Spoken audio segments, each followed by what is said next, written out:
Well, there is a key lesson, which is investing in resilience works.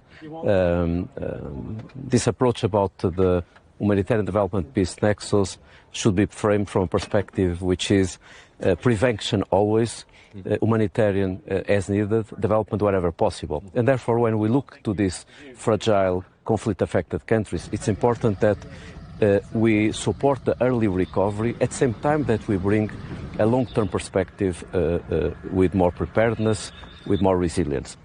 Also because, unfortunately, there is a concentration in the same countries, not only of conflict, but also climate impacts. I'm not saying that there is a correlation, but I'm saying that, unfortunately, if you take the top 14 countries most affected by climate, they are all under conflict. So how can you ask a country that is under conflict, under war, that is highly indebted, to use resources that they don't have, to prevent crisis and to react to crisis? That's why it's so important to bring the international solidarity, to have a surge at a global level on solidarity to those countries.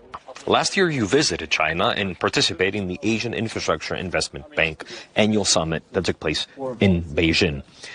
How do you see China's role evolving in the global development cooperation? China has been playing a very important role on multilateralism, not only on development, but on multilateralism. We could witness in the last few years a clear commitment from China in supporting the 2030 agenda, in supporting climate action agenda, in supporting the peace and security agenda, in supporting the sustainable development agenda. This is important because China plays a very important role globally, so having the commitment from China in this global agenda is crucial. But China is also playing a very important role in the support to developing countries, namely in Africa, particularly aligning better the development agenda with the climate agenda.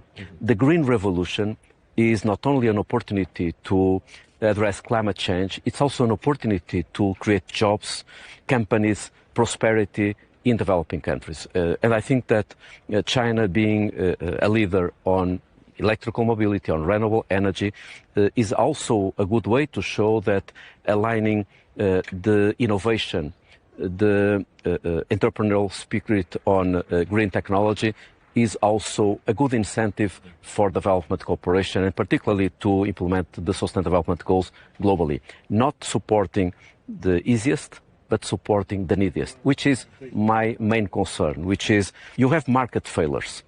The private sector can do a lot in developing countries, but there are things that won't be possible to do without a clear intent and commitment, particularly highly fragile conflict and violent contexts.